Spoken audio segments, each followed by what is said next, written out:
Of ABC News. More Americans get their news from ABC News than from any other source. America's watching ABC.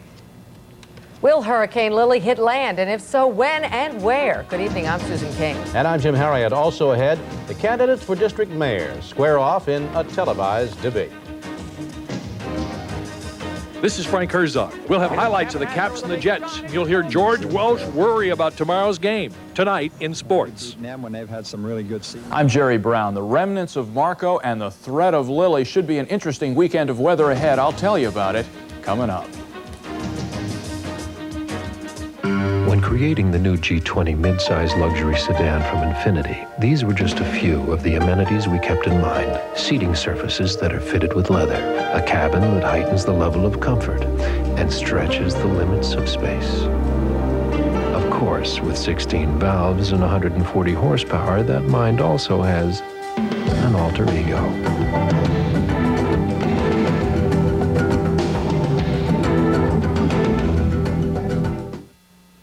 Eye gels, eye creams. Now there's a totally new formulation, Liqua Cream, introducing Time Zone Eyes from Estee Lauder.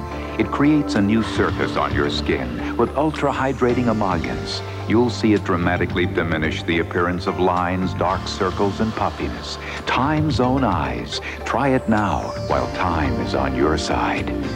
Time Zone Eyes, now at Hecht's. Cruising, I feel, is something that a lot of people dream about. Somewhere between a wish and a dream, somewhere. Somewhere is here on a princess cruise. Somewhere between a wave and the sea, between a glance and a touch. Somewhere. Only on Princess. It's more than a cruise. It's the Love Boat. From WJLA TV. All the night's news, weather, and sports. News 7's Late Edition. Tropical storms and the threat of more bad weather to come keep residents along the East Coast on guard. Good evening, I'm Jim Harriet. And I'm Susan King, in for Renee Poussaint. From the Carolinas up to Virginia Beach, residents are wondering when and where Hurricane Lily will hit land. In Virginia Beach, people are preparing but not panicking. And that's where News 7's Gail Pennybacher is tonight. She joins us live with the latest. Gail? Well, as you can see around me, Susan and Jim, there is a mysterious air around Virginia Beach. Will Lily pay a visit? Just the threat of her arrival has created a lot of vacancy signs in this resort hotel town. And there is a lot of apprehension, mostly for the residents here. For it is the people who live in Virginia Beach who have enough experience with these storms to be prepared for the very worst. They ride this rolling magic carpet of whitecaps. Today, Lily has created surfer heaven. To get it while it's still good before the wind starts blowing hard. The waves are building, they're not too big yet, so it's a good reason to go out now. At twilight, as the surfers headed home, the winds arrived, a reminder that Lily's powers could also bring problems. Your line, so if they've got questions after they get this, they're going to call you. She's outgoing. At the Emergency Operations Center in Virginia Beach, watchful workers are tracking Lily, preparing to take appropriate action. I think we're at a minimal hurricane, and we even have more problems with northeast winter storms than hurricanes of this category. So again, we're just going to weather through it and be concerned with the tidal flooding that might occur. Those who have felt the wrath of hurricanes before are taking preparatory measures, like saving clean water. We don't buy water, we just clear out our canisters and fill them up with water, and then fill up the bathtub for the other purposes like washing and stuff like that. So we live in a very low-lying area, and then we also live in a mobile home, so I've already made reservations that if we have to evacuate, we'll go to a motel nearby. And many stores had a run on items like batteries, canned goods, and flashlights. This family had their own ideas for necessities. I got 4 bottles of water, a bottle of wine, and 6 bottles of beer. And some cheese and crackers. While lighthearted, the veteran storm survivors in Virginia Beach consider the situation very seriously.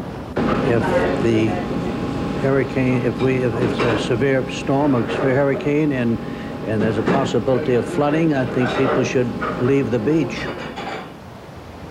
It hasn't gotten to that point yet. There are no orders for evacuations, and no one has left their homes voluntarily at this point.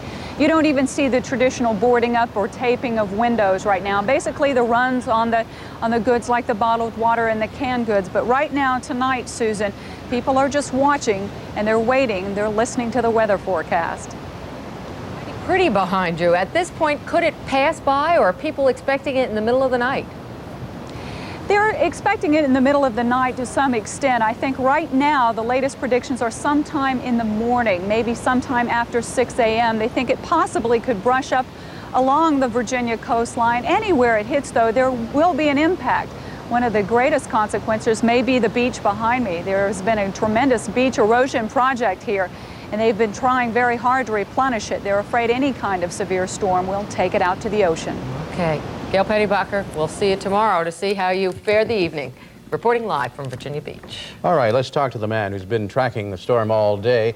Jerry Brown joins us now with the latest data. Jerry, what do we know? Well, Jim, you and Susan raised the question, where will the hurricane touch land? It may not touch land. It may just stay out to sea. Right now, it's moving to the northwest and expected to move to the north. It certainly will brush the coast with some tropical storm-like conditions. There are watches and warnings in effect. But the full force of the hurricane, those hurricane winds to 75 miles an hour, will stay well out to the ocean, and that is the good news for us. Let's go to a shot of the hurricane. This is a satellite loop. This is from way. Well, we're going to start with the hurricane warnings, the tropical storm warnings in effect, from Cape Lookout, North Carolina, up to Virginia Beach, where you just saw Gail Pettybacher there on the beach. Tropical storm warning in effect. Now, closer to our area, from the southern mouth of the Delaware Bay down to just north of Virginia Beach, a tropical storm watch is in effect. Not a warning, a watch means that a tropical storm conditions are possible, but not necessarily imminent. And you can see that watch in relation to D.C. I'll come back and we'll speculate on the path of the storm and give you our weekend forecast a little later on in the broadcast. Jim, back to you. All right, Jerry, fair enough. Those feeling the brunt of the recent storms live along the Carolina coast. That's where reporter Charles Murphy is right now. He joins us live from Hatteras, North Carolina. Charles, how are things there at this point tonight? Well, I'm at Hatteras Inlet. Now, this is where the ferry is that runs from Hatteras to Ocracoke Island, which is about 9 miles or so across the inlet. Ocracoke was evacuated earlier today because it is so isolated. The ferry is the only way to and from the island. A short while ago, a rather panicked person from Delaware was given a ride on the ferry boat over to the island. He just purchased a dream vacation house over there and just heard about the hurricane and was trying to get over there to put some plywood up over the windows. But we understand that the hurricane itself is not going to be coming to shore, at least according to the current prediction. Tomorrow morning here at Hatteras, we should be getting gale force winds of around 50 miles an hour tops, and some heavy surf, maybe some beach erosion, but it looks like North Carolina will be spared the brunt. At this point, Charles, I would assume that people are going to be listening to the radios throughout the night, and they may not be getting a lot of sleep this evening. No, folks are definitely burning the midnight oil and keeping a close ear to their radios and television sets here, because these folks know very well how unpredictable hurricanes can be. And so although they have a little bit more confidence than they did this morning when the predictions were calling for the storm to make a landfall, they are still very wary people tonight. The proverbial lull before the storm, if you will. All right, thanks. I suppose so. Charles Murphy from Carolina, and talking from people down there who are very aware of how these storms react, and they're veterans of the whole thing. But part of the wonder of the beach area, this fragility. Lily or no Lily, we can tell you something that is on tomorrow, the Annapolis Boat Show. More than 350 boats are already in the water for the 19th annual Water Power Boat Show, the biggest in the world. 200 more are on shore. There is the Florida Coaster Trawler. You can get that for a mere $400,000. If you'd like to invest piece by piece, we can tell you can buy this nautical toilet. It's only $125. Something everybody should have. We bring you all the news. Oh, work of art. The candidates for D.C. mayor squared off in a televised debate tonight. Up next, we'll hear about the issues facing the candidates and the voters. And later in sports, after the baseball playoffs and preps for LT, what's left? The Caps, of course, highlights coming up. You think you bad, man? This is bad. Hot and spicy chicken. So good, it's bad. Fellas, guess who's going out tonight? He must be some pretty bad dude. Not as bad as this chicken. Hey, fellas, you don't know what you're talking about. This isn't bad. It's terrific. Hot and spicy chicken. Very good chicken. This October, Kentucky Fried Chicken. Hey, this isn't a bad deal. This is a very good deal. 2 pieces of hot and spicy chicken, just $1.69 at today's KFC. Now that's terrific. Who has America's #1 selling car? Honda. And who sells more Hondas than anyone in the capital area? Bob Rosenthal. And wait till you see our savings. Up to $3,000 now through this weekend. Now that's a lot of money. But hey, this is America's largest. Rosenthal Honda. Rosenthal Nissan Mazda. Jaguar. And Infiniti. Route 7, Tyson's Corner, Virginia. You want a new Honda? I'll save you big money.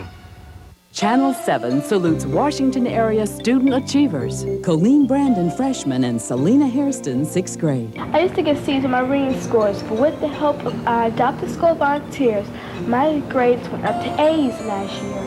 Because of my diabetes, I used to miss a lot of my classes, but with some hard work and the right medication, I'm making my classes and good grades. Channel 7 and the National Education Association salute area student achievers. We're on your side for education. Presenting 3 easy steps to get rich quick. 1, head to your Jeep and Eagle dealer. 2, check out the legendary 1990 Jeep Cherokee. 3, make your purchase and get a whopping $2,500 cash back. The biggest cash rebate offered on Cherokee ever. See, it's that easy to get rich quick. As easy as 1, 2, 3. See your National Capital Area Jeep and Eagle dealer, where you can expect the best.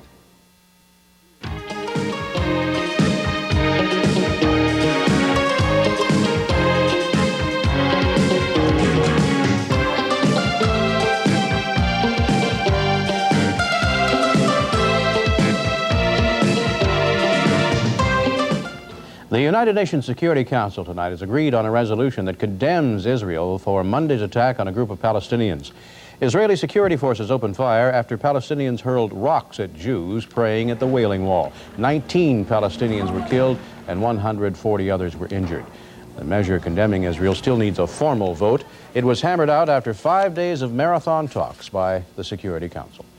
A 25-year-old mechanic recently fired from his job at a suburban Baltimore car dealership returned to that dealership today and shot 3 people before he killed himself.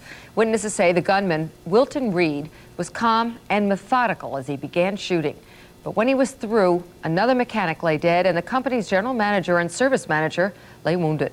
Reed had been fired from his job just on Wednesday. And Reed's girlfriend reportedly had broken off their engagement as well. As News 7 First reported earlier this week, Mayor Berry's lawyers are asking that his cocaine conviction be thrown out and a new trial held. Attorney Kenneth Mundy says the guilty verdict should be set aside because federal marshals may have tried to influence jurors in the case. Judge Thomas Penfield Jackson says he has to rule on the defense motion, but Marion Berry's sentencing for the misdemeanor cocaine charge is still scheduled for October the 26th. And the contest for his job heated up with the election now only weeks away. The 2 front-running candidates for the mayor faced off tonight in a televised debate. Channel 32 invited Maurice Turner and Sharon Pratt Dixon in to debate the issues. But News 7's Dale Solly says there were few surprises and even fewer fireworks. One of these people will lead the city into the 90s. Maurice Turner, the former police chief, or Sharon Pratt Dixon, the former executive. They squared off early at Channel 32 and disagreed often on the question of personal finance. In the last year, she made $500,000 as an employee of Pepco. That's a lot of money. What did she do to deserve or earn that money? Or is there something promised in the future? Mr. Turner has become acting more like a Republican each and every day, because one of the sad qualities of the Republicans is that they play fast and quick with the truth. There were differing views on what to do about the city's crime rate. Maurice Turner's for adding jails and putting people in jail. Maurice Turner's not for a social remedy for a problem that's occurring now. We do need some substance abuse programs in the city, and we will never stem the tide of this unless we begin to get as tough on the root causes as we are on incarceration. They agreed the city payroll has got to be cut, but they disagreed on how to do it. We need a management audit. We need to go shoulder to shoulder with organized labor, but we also need to have that management audit. Yes, we have bloat in this government, but you attack it through a hiring freeze and through attrition. But aside from the differences on the issues, the last question was about the most obvious one. Will gender play a part in this election? people keep trying to bring gender into this thing, and I don't think gender plays any part of it all. I think that the city's ready to move beyond that kind of bias of the past, and certainly come of age as is Great Britain, and about to be California, possibly with a woman as governor of the most popular state in the Union. They talked about healing the city in the wake of Mayor Barry's trial. They talked about education. Turner would like to see a junior college in town to complement UDC, while Pratt Dixon would attack the school dropout rate with better scheduling and language requirements. In the end, though, Susan, not a whole lot of surprises here tonight. Yeah, I agree with you, Dale. But I was taking, you used the soundbite, as we say, of Turner challenging the money that she made at Pepco. There seemed to be sort of a class warfare sort of debate between the two of them. Well, I'm not a rocket scientist here by any stretch of the imagination, but it's obvious that judging from the jobs they left behind, Maurice Turner would be more comfortable in a street fight, and Sharon Pratt Dixon would be more comfortable in a fight in a boardroom someplace. He tried a couple of times to draw her out, and she simply wouldn't have any of it. Yeah, but he wants to say he's a man of the people and she isn't. They did agree on one thing. What do you think it was? I'm not. The tax, commuter tax. Commuter tax. That's right. You were paying attention. They both agreed on that. Thank you very much. I passed the test. No problem. We all know who doesn't agree with that. That's all the suburban knights who commuted. I think you get a B+. Sports is next with Frank Herzog. He's got hockey, football, and baseball all coming up next. Books cost too much, so I opened Crown Books. Now you'll never have to pay full price again. We have over 10,000 books to choose from. From Count Basie to Michael Jackson, here's an electrifying journey through the life and music of Quincy Jones. A photo-filled book with CD or cassette and poster makes this package a phenomenal publishing event. Listen up, CD package just $29.96. So remember, if you paid full price, you didn't buy it at Crown Books. Now, the perfect combination of what's what and who's who. The perfect combination of headlines and head-to-head interviews. Announcing the new News 7 at 5 o'clock for all the day's top stories and all the area's top story makers. It's the perfect combination of news and interviews with Paul Barry and Rhea Blakey. And it's only on News 7 at 5. You gotta play the Maryland Lottery's Lotto game to win this week's jackpot that has an estimated annuity value of $8 million for a single winner.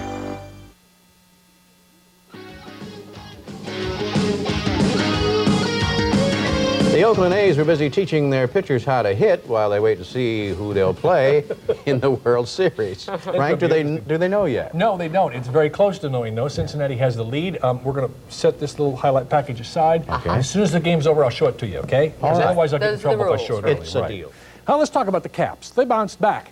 The Caps bounced back tonight and beat the Winnipeg Jets with some nice pressure on goal. That was a pleasant change to see as well. The Jets actually had the lead first in the game. Fenton feeds Dave McElwee, who somehow finds the net with a power play goal. But the Caps came back to tie 5 minutes later. Kevin Hatcher with a shot, and Kelly Miller deflects it into the net for his third goal of the year. It's a 1-1 game. Still 1-1. We go to the second period when the Caps defense will rise to the cause. They up and take the puck away. Down the ice they go. Nick Kyprios gets the puck and does the rest all by himself. He'll make it 2-1 Caps. Then Washington sealed the victory late in the period with some nice passing. Dale Hunter gets the puck, and he will put it away. The Caps go on to win this one 3-1. In New York tonight, all the fans were out to see the New York Rangers play the Montreal Canadiens, even the little fans. The only goal of the first two periods was scored on this play. Brian Mullen to Brian Leach, and he beats Patrick Roy to make it a 1-0 game. Right there. Even though Montreal lost, you got to see this Patrick Roy save. This is why he's considered to be one of the best in the league. Bernie Nichols, and he stops him cold. But even Patrick Roy couldn't stop this next shot. Great passing by the Rangers, and Leach will give it to Mike Gardner for a 2-0 New York lead. Gardner went on to make it 3-0 in the third period with this breakaway goal. An empty netter, and the Rangers will shut him out 3-0. All right, the scoreboard, there's the Caps final. Incidentally, the Rangers game, John Van Beesbrook, not bad in goal, 41 saves tonight. Steve Yzerman had 2 goals in Detroit's win. The number 1 pick in last year's draft, Owen Nolan, scored his first goal for Quebec tonight. For the first time since Thomas Jefferson drew plans for the library in the dirt, The University of Virginia is in position to win the national title. They're number 2 this weekend. Unbeaten, 5-0, the Cavaliers are also ripe for an upset if they're not careful. Maybe that's why, in spite of the number 2 ranking, George Welch is approaching NC State like they were the 49ers. Well, we've won a few, last 4, I suppose, but they've all been close. Last 2 years have been low-scoring games. We had to have help from our defense. We haven't been a good offensive team against them. They have a defense comparable to Clemson. They run and they hit, and they're good. They have a lot of talent, and it's going to be a tough game. We'll have highlights of the Virginia game tomorrow night at 11. You'll see Clemson and Georgia Tech here tomorrow afternoon, followed by Michigan against Michigan State. 5 guys are going to miss their game tomorrow. 3 University of Tennessee players have been suspended indefinitely after being accused of sexual assault on campus. And Illinois has suspended 2 offensive linemen for the rest of the year for violating unspecified NCAA rules. Here in Washington, no one has been suspended that I know of. We'll be in the booth Sunday with the Redskins and the Giants, and then you'll see the wrap-up on Sports Sunday night at 11. It's a big game Sunday? Big game. National League Championship game still going on. They're telling me in my ear 2-1. Sunday, big game, big test for the Redskins. They have not won a big game since they beat the Vikings for the National Football Conference Championship 2 years ago. I was going to say. A while back. Okay. This will be a big test. Poor Stan Humphries. Yeah. Yes. I think he'd really like to have about 2 more games, before he has to face the Giants. He'd like it to be Monday, is what he Kind of a warm-up. A little more. This is the real world. Yeah. Here it Can't wait comes. around. That's right. Weather's Thanks, next. Jerry Brown.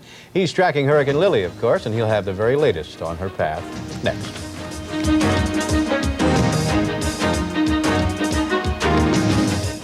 Your Dodge dealer is now showing his most exciting new lineup ever, featuring the redesigned Dodge Caravan. I like the new shape. The new Shadow America, the lowest priced American car. We pay cash for our cars, so the price is very important. The new Dakota V8, available with more power for less money than a Ranger 4-liter V6. I could tow a 24-foot boat with this. Welcome home, America. Come see what we're made of. Being independent isn't easy. Take it from me, you have to work at it. At George Mason Bank, we take a lot of pride in our independence and what it has to offer you. Financial security, great rates, and a 10-year reputation for personal service. I ought to know. I'm Marshall Groom, president of George Mason Bank. The George Mason Bank, where smart money banks. Named by Money Magazine as one of the safest banks in America for your funds. Imagine what could happen if people worked together to reach for the stars. Imagine what could happen if whole populations came together in peace to win their freedom. Imagine what could happen if a nation with vision and people with commitment made education a top priority. Make it happen, America. Invest in education.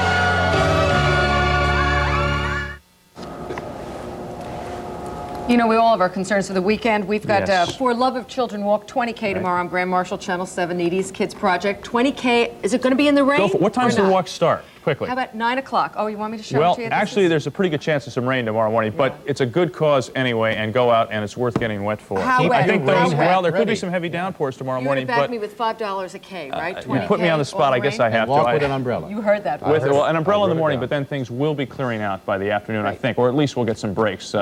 The big news is Hurricane Lily. Let's talk about that. But first, let's take a look at the current conditions right now. We do have some rain out at Dulles 69. That rain has nothing to do with the hurricane, by the way. That's the remnants of Tropical Storm Marco. It's almost confusing. That sucked up Klaus, and we've had a lot of tropical storms in the last few days. 72 right now with the falling barometer, the east wind at 6, and the humidity, of course, is way up there. Another last look at Lily moving around in the ocean. I've got this enhanced, and you can see it has now moved to the northwest, moving up to the north. May never make landfall, at least in the U.S., could possibly hit the Maritimes up in Canada, but right now it looks like it's going to pass about 100 miles east of Ocean City. High tide tomorrow at Ocean City, though, 4:15 in the afternoon, and that could be some problems with beach erosion because they probably will be brushed with some tropical storm winds. As I told you at the top of the broadcast, there is a tropical storm watch in effect for the Delmarva. However, that will probably be dropped tomorrow morning.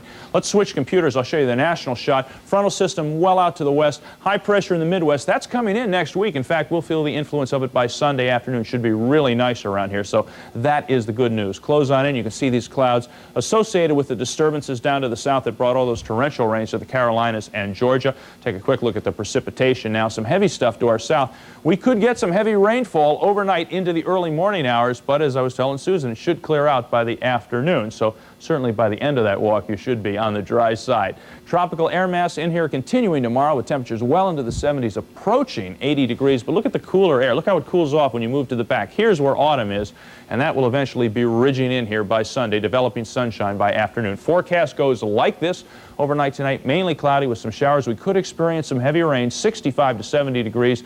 That rain will be ending tomorrow morning. That's where I've got the chance of the showers. Variable clouds by afternoon, 74 to 79 degrees. If you're going out tomorrow night, I think it'll be okay. Just a chance of a lingering shower. Sunday, Monday, and Tuesday, temperatures really looking nice, getting up into the 70s, close to 80 degrees. That sounds great. Okay, 20K at $5 a piece. You know how much that money you owe me? I got to translate kilometers into miles. I could be in trouble. This could take time. A Sterling, Virginia soldier gets to leave Operation Desert Shield and return home for a very important reason. 3 of them, in fact. We'll have the happy homecoming for the Henry family next.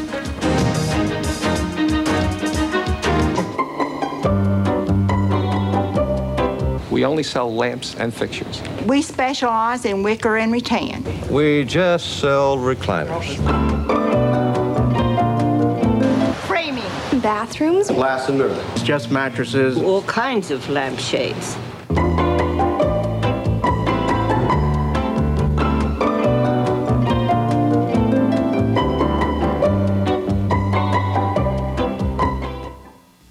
Listen up, the critics are singing its praises. Hip-hop and bebop and joyous, the Washington Post. 2 thumbs up, Siskel and Ebert. When somebody says you can't, I feel, really?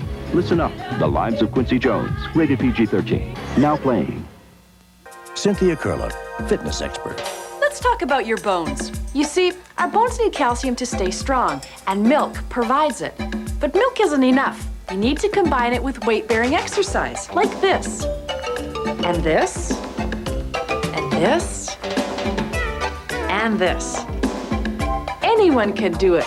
Together with milk, these exercises keep your bones strong, so you'll feel great and look great. Milk, it does a body good.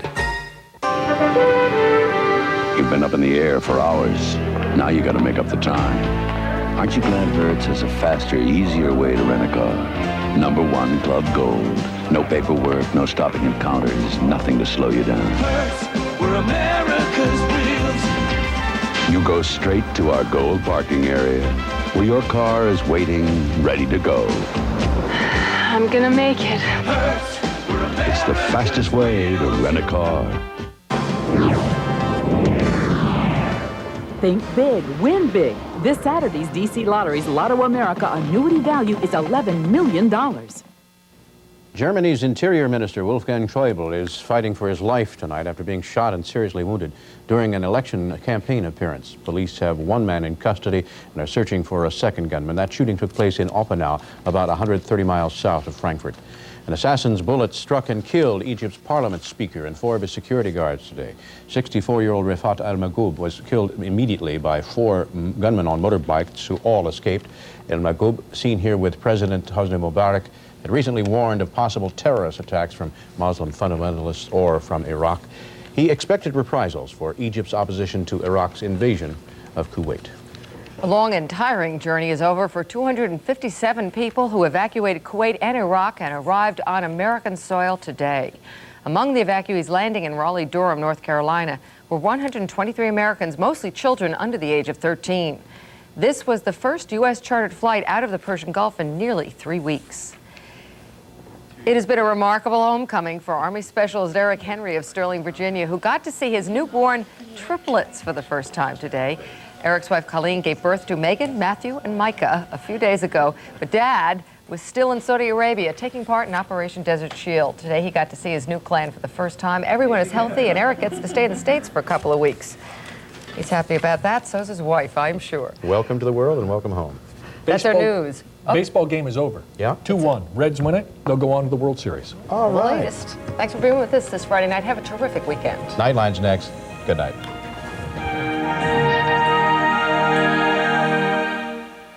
Washington is watching JLA. Take the feel the beat, yeah. Move your feet, yeah. Sing it loud now. Join the crowd now. Yeah. Seven's with you each and every day. Oh, Washington is watching JLA. Goodfellas, the most acclaimed movie of the year. Robert De Niro, Ray Liotta, Joe Pesci. Scorsese at his most powerful, stunning, brilliant, breathless. The best mob movie ever. You have to see it twice. Goodfellas, rated R, now playing at a theater near you. Presenting 3 easy steps to get rich quick. 1. Hedge your Jeep and Eagle dealer. 2. Check out the legendary 1990 Jeep Cherokee. 3. Make your purchase and get a whopping $2,500 cash back. The biggest cash rebate offered on Cherokee ever. See, it's that easy to get rich quick.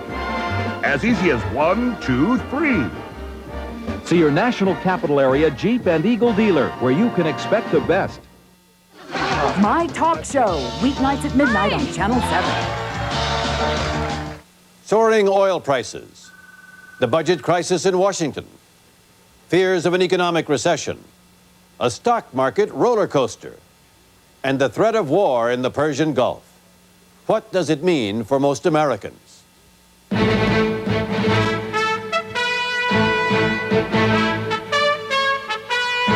This is ABC News Nightline. Reporting from Washington with the latest on the Gulf crisis, Sam Donaldson. And we begin with an update on the Persian Gulf and Middle East crisis stories. Members of the UN Security Council have finally reached agreement on a resolution condemning Israel for the killing of at least 19 Palestinians in Jerusalem on Monday. A vote is expected shortly. In the Gulf, new reports circulated of intensified preparations for war on the part of the United States and its allies. But there were also reports, totally unconfirmed, that Iraqi President Saddam Hussein may be considering withdrawing from Kuwait after all.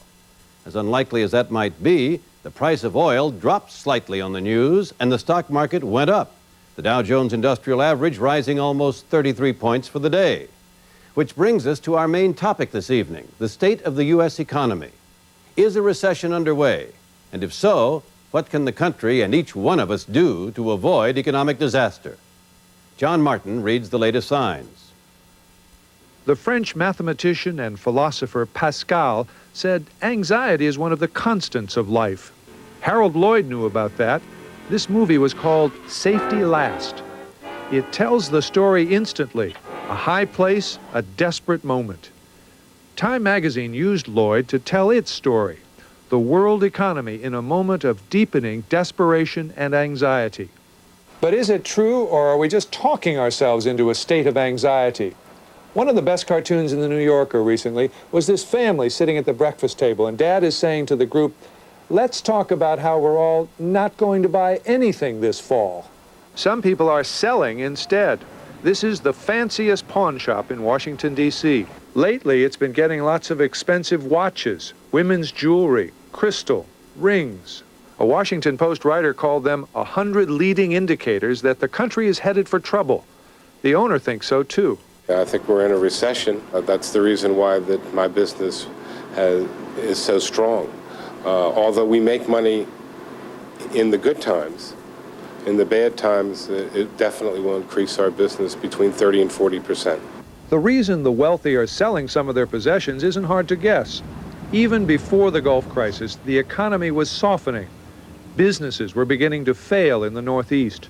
Bad real estate loans were crippling the savings and loan industry in Texas and Colorado and elsewhere. Even the president's son, Neil, had gotten tangled up in a failed SNL. I wasn't on the board at the time. The economic growth his father was counting on to carry his party through the midterm elections was paltry. In July, the Bush administration lowered its estimate of the year's growth in the gross national product to just 2%. Job growth has been weak. Consumer spending had softened. There was a profit squeeze in business. So prospects were poor even before the first Iraqi tanks rolled into Kuwait just 70 days ago. That sent the price of oil shooting up from barely $20 a barrel to beyond 40.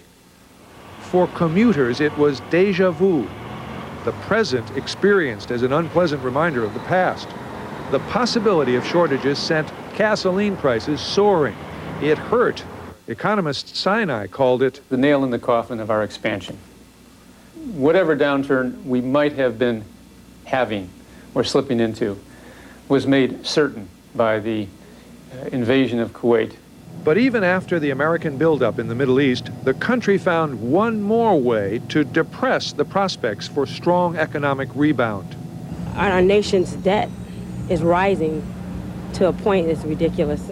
The Congress and the President found themselves paralyzed over the budget. They were stampeded by polls predicting election defeats and prodded by lobbyists going door to door on Capitol Hill and promising salvation for just the right budget allocation. But when the budget writers finally cut the deficit, won't that help the economy? It means we'll have less growth. You can't cut spending and raise taxes without the economy doing worse. But another economist says the alternative might have been worse. Thank goodness they don't really have any guts in Washington in dealing with the budget mess. If they were to cut back dramatically on the budget by increased taxes or reduce spending, they would probably have a rerun of what happened in 1932. What happened was a Great Depression brought on by a stagnant economy and the withdrawal of government spending. The government cut back to save funds and wound up draining money from the people who needed it most. Today, Americans are suffering again. According to an ABC News Money Magazine survey, 6 in 10 Americans say a recession is already here. 1 in 3 are postponing major purchases. I don't see a future right now. I think it's going to be tough times. If it seems that America just can't win for losing, it may only seem that way. Some of the leading business indicators are sour, but some aren't. Huge inventories often weigh down businesses at a time of economic stagnation, but America's inventories are not piled up, a good sign. Many major industries are still investing in plant and equipment to compete internationally. Auto sales, a big indicator, are still holding up. The government now says the economy will grow barely 1% this year, but many Americans refuse to give up, despite personal difficulties. We always seem to bounce back, don't we? So I'm hoping that we will this time, too. So Pascal had a point. Anxiety is something of a constant. But somehow people find a way to hope. And that is perhaps the best hope for the future. This is John Martin for Nightline in Washington. Joining us when we come back, Republican Congressman Richard Armey, who was an economics professor before being elected to Congress. Robert Kuttner, economics correspondent for the New Republic magazine. And Robert Reich, a political economist at Harvard University. This is ABC News Nightline, brought to you by Acura.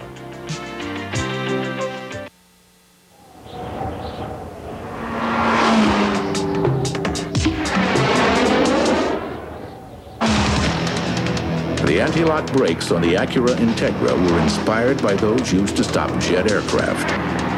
And while you might expect to find such technology on a multi-million-dollar airplane, you might not expect to find it on an automobile that costs considerably less.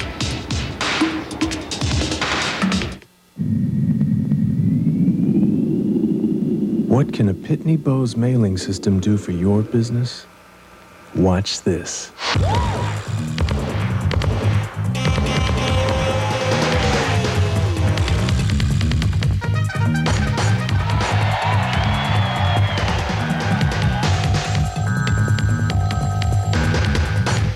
Seen enough?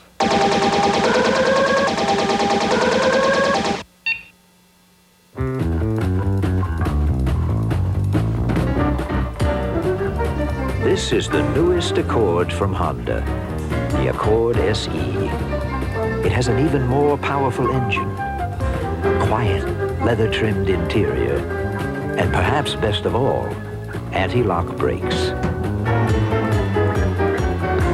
At Honda, we're always thinking ahead.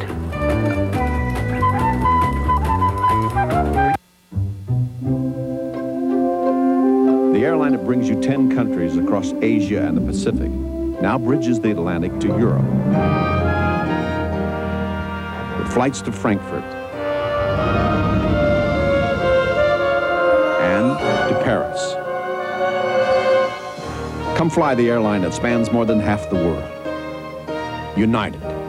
Come fly the friendly skies.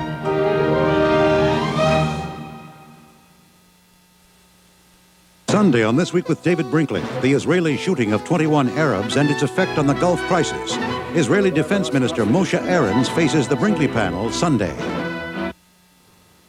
Joining us in Washington, Republican Congressman Richard Armey of Texas, an economist and member of the House Budget Committee who voted against the original bipartisan summit budget package. From Boston, economics correspondent Robert Kuttner of the New Republic. And from White River Junction, Vermont, political economist Robert Reich of Harvard University. Gentlemen, let's get right to it. Are we in a recession? Are we going into a recession? Congressman Armey? No, we're not in a recession, and a recession is not inevitable. However, the people are rightly worried about the possible malfeasance of the government with respect to this budget package we're working on now, and irresponsible budgetary practices could create that possibility. I frankly think that we can avoid that. Okay, we'll get back to it. Robert Reich, what's your answer? Sam, we are in a recession. A recession essentially is like a storm system. According to what your opinion is, most Americans believe we're in a recession, therefore we are in a recession. Well, wait a minute. Just because I might believe the earth is flat doesn't mean the earth is flat. Explain that. Well, Sam, in economics it's slightly different. There's a big psychological element to economics, and if everybody believes that we're in trouble, if everybody believes that a storm system is coming, they start pulling back from the economy. They start pulling back their spending. A lot of businesses start distrusting that their suppliers are going to come to them, and their suppliers start distrusting that they're ever going to be repaid. And as that accumulated fear and distrust mounts, we can find ourselves in an even deeper recession. Okay, Bob Kuttner, are we in a recession? Oh, I think we're right on the brink of a very serious recession, and I think this recession is going to be more serious than most because of structural factors. The weakness of the banking system, which has been getting weaker and weaker throughout the 1980s, the weakness of real estate. Normally, during good times, the banking system strengthens. During this particular recovery, the banking system got weaker and weaker. So even without the problems on Capitol Hill, without the problems in the Persian Gulf, this recession would be worse than most. What about the Persian Gulf? As I noted at the beginning of our broadcast, the price of oil dropped slightly. The stock market went up today, apparently on rumors of peace, possibility of peace in the Persian Gulf. Is the Gulf driving our economy right now, or is it these domestic factors? Bob Kuttner? I think for the most part it's these domestic factors. I think, as Alan Sinai was quoted as saying earlier in the program, the doubling of the price of oil could be the nail in the coffin. But most economists that I've talked to and read think that even if the Persian Gulf crisis were over fairly quickly, the price of oil would settle back down to about $24 or $25 a barrel, much higher than the $16 or $17 a barrel that was prevailing before the crisis started. You have to recall that during the 1980s, the American economy got something of a free ride on two counts. We borrowed hundreds of billions of dollars at artificially cheap interest rates from overseas, and we enjoyed a steady decline in the price of oil throughout the 1980s. Both of those factors have reversed, and they're unlikely to return. So quite apart from the Persian Gulf, quite apart from what's going on in Congress, this is going to be a dilly of a recession. Well, Congressman Armey, you're the guy who says that we're not in a recession at the moment. What about the Gulf? Is that a primary factor here, or are these underlying structural factors more important? Well, I would say it's a primary immediate factor, but it can be reversed in very quick and short order. My personal feeling is the anxiety felt by the American people comes from the fact they've heard their government talk about nothing other than tax increases for the last 6 months. They understand the repressive impact of $135 billion in taxes. They're afraid they're going to get it. They don't trust us to be very sensible here. And they know that we could instead give them alternatives like reductions in capital gains and real restraint in spending that would allow them to have the breathing room for investment, expanded consumer, and greater confidence in the future. Congressman, who's more at blame at this impasse at the moment? Is it the Congress, all of you up on Capitol Hill? Is it the President? Oh, there's no doubt it's the Congress. The President submitted his budget proposal in January as the law required him.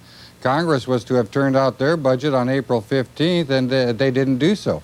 The President, in my estimation, made a mistake not calling the hand of Congress on April 15, but instead being magnanimous enough to invite them to summitry, which, of course, just gave them a chance to delay, run us up to October 1st and try to force the issue of taxes on the president. Okay, you're a Republican, and everyone understands that, which is not to impugn your answer, but you might have some support for the president that the Democrats might not, because they are saying, as you well know, that in the last 48 hours, George Bush has flip-flopped about 5 times on where he stands in all of this. Doesn't that hurt you?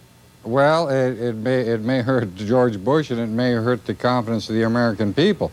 I think he should have come out swinging, quite frankly, earlier, as he had staked out his position against these tax increases. He should have held fast to that, and I said so. All right, Robert Reich, what should the Congress do? What should they do on Capitol Hill to help us? Well, Sam, this is where, again, the psychological factor comes in. Obviously, oil prices, the savings and loan scandal, a lot of other things are having an impact. But if the American people felt that there was real leadership, if there was somebody standing out there and saying, here is a plan, here is a strategy, I am directing where the economy might go in the future. In 30 seconds, give me the Reich strategy. Should we raise taxes now, that we're going to a recession? I mean, what do we do? I think the best thing to do now is, number one, come up with a long-term plan, but number two, right now, do not raise taxes and do not decrease government expenditure because we're going into a recession. Now is not the right time, but do have a plan for the future. Bob Kuttner, what's the Kuttner plan? Well, let me first say, Sam, I think the president waited too long to raise taxes. He should have supported a tax increase almost as soon as he took office, but of course he'd pledged, read my lips, no new taxes. Now, he's finally come to terms with the fact that the budget deficit is not going to go away, that the Japanese are no longer lending us billions and billions of dollars, but he's waited until we are right on the brink of recession, and you don't have a contractionary fiscal package right on the brink of recession, or that makes things worse. I think what you would ideally do is have a fiscal package that would restore taxes on the one group that enjoyed a real tax cut during the 1980s, namely the top 5% of Americans, but phase that in very slowly, have a very small amount of it take effect this year, more of it take effect next year, and not use a tax increase to worsen recession. Okay, now we've been talking macroeconomics, but the people at home want to know, I guess, should I buy a new car? Can I afford the gasoline? What about the mortgage? Let's give them some tips on that. Should I sell or buy in the market? When we come back, and we'll continue our discussion with our guests in just a moment.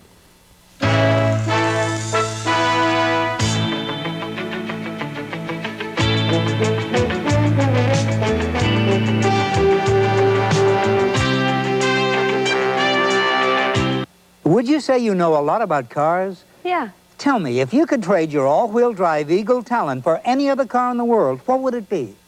A mistake. My Eagle Talon TSI has all-wheel drive and available anti-lock brakes, so do I gain an advantage on the road or not? It's plain you gain, especially in the rain. By George, I think you've got it.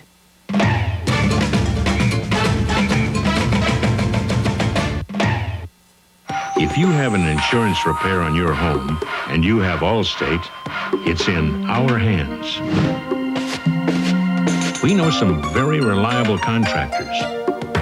It's our business too. So if you choose a contractor we recommend, we guarantee the workmanship of their repairs for 1 year. That's why you're in good hands with Allstate. A member of the Sears Financial Network. This is one of the best little rest stops in Mississippi.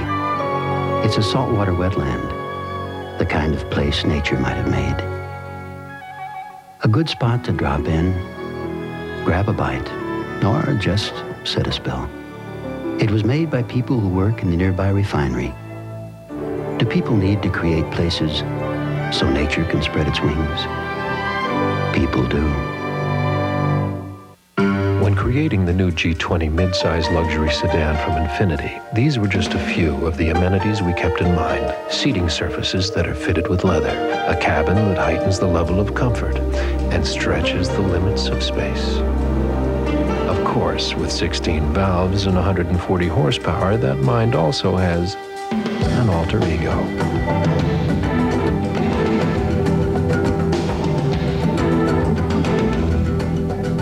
Just look at all this beautiful furniture. In stock, ready for pickup or prompt delivery. You'll love it at Levitt's. And you'll love Levitt's fabulous bestseller sale prices. Yeah, you're gonna love it. You're really gonna love it. Treat yourself to the luxury of top-grain Italian leather at Levitt's. The sofa is on sale at only $799, and the matching love seat is just $699 at Levitt's. You'll love it at Levitt's.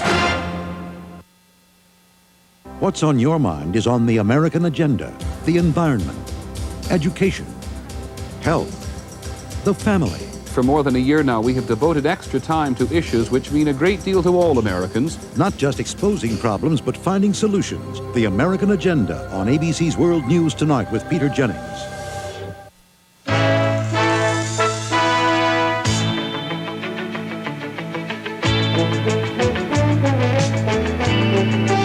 Continuing our conversation now on the American economy, let's have some practical tips. Where are things headed?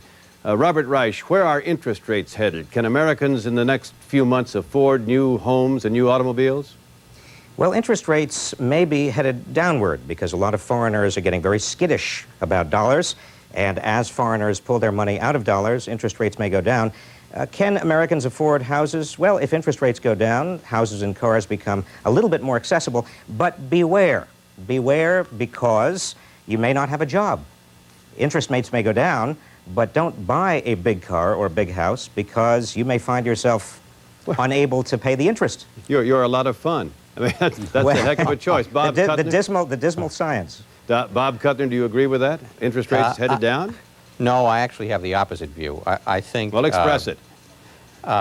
I think as the Japanese and the Germans solve their own problems, of course, Germany's being the banker to Eastern Europe, Japan is trying to clean up its own mess. That means that the Federal Reserve has to tighten money in order to coax some of those foreign funds back to America to plug our deficit. So my prognostication is that interest rates are probably going to go up somewhat. The Fed is really between a rock and a hard place. It has to lower interest rates in order to relieve the recession, but it has to raise them in order to keep foreign capital coming in. And of course, that is the legacy of 10 years of fiscal profligacy. Congressman Army, you're the cleanup man on this. If I'm out there thinking, can I afford a new mortgage, what's the answer? Sam, I don't think there's anybody in the real world that's going to take financial advice from anybody in Washington, D.C. today. I think the folks back home might do better to hope for the best and instruct us to spend their money as carefully as they do.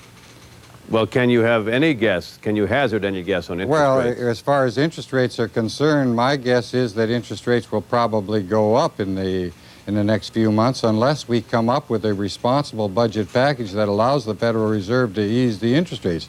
I think the chairman has been very clear. In the absence of a responsible deficit reduction package, which means cut spending or at least reduce the rate of spending increase from 6% as the summit package was to a 4% alternative, for example, he's not going to ease the interest rates, and I frankly don't blame him. Congressman, what does that mean for the stock market? It closed just below 2,400 today, and just 3 months ago it was at 3,000.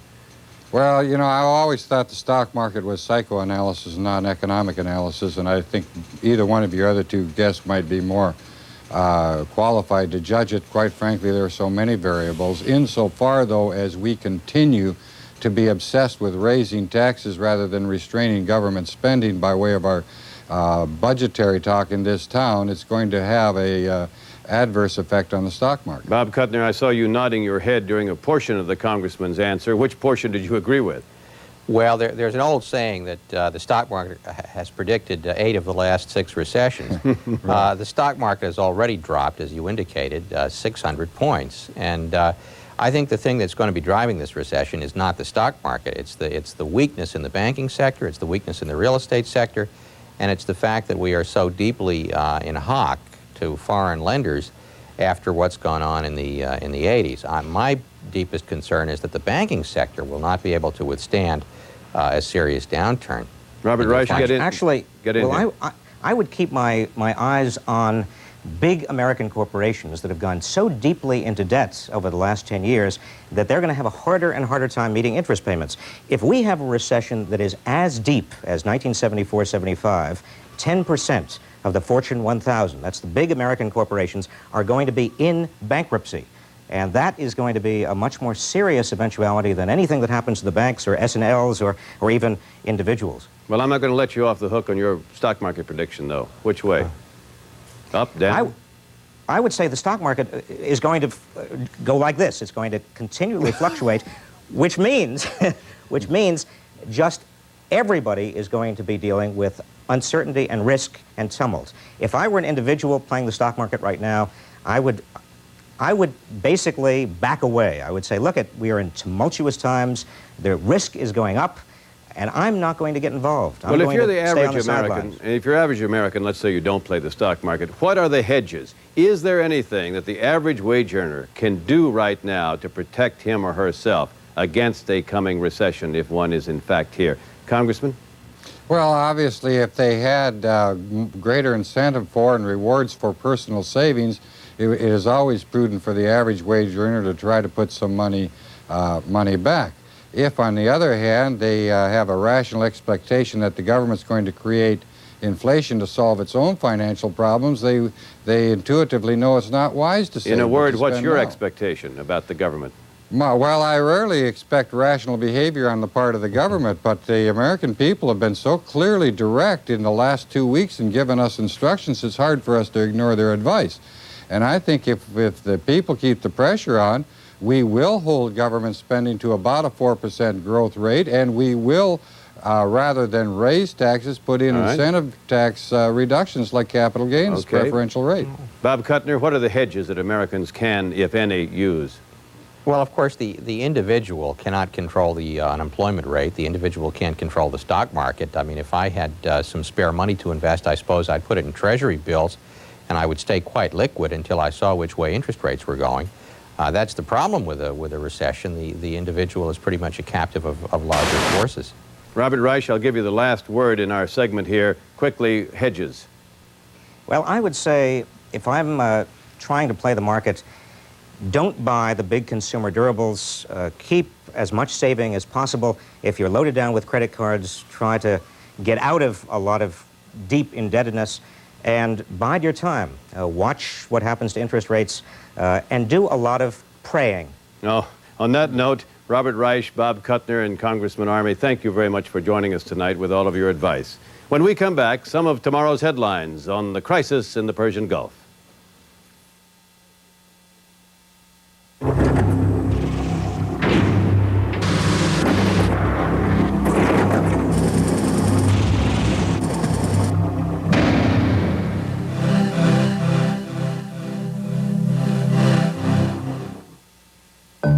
There's something elemental in us all, a basic need to seek out for ourselves a quiet place. Well, Oshkosh Men's Sportswear is made specifically for that search.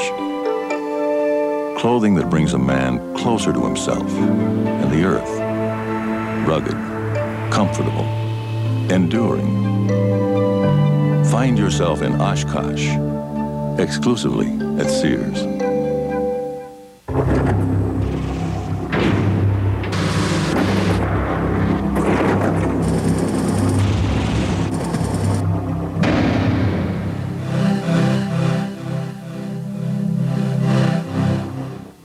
Did you know only 1-800-SERVICE can move more merchandise? 1-800-SERVICE connects calls 25% faster and has the fewest blocked calls. AT&T 800-SERVICE. Our superior performance gets more calls through so you can make more sales. 800 calls that get through. Another AT&T advantage. Pick up your sales. Get free installation on domestic AT&T 800-SERVICE. My Becky, a little girl that loved us so much that she died because of the parental consent law. Sounds good, but not in this case or cases of little girls that have been raped and incest and the father's the father. And parents that say, I know my child would come to me. Look at me. I said the same thing. And she's in the graveyard.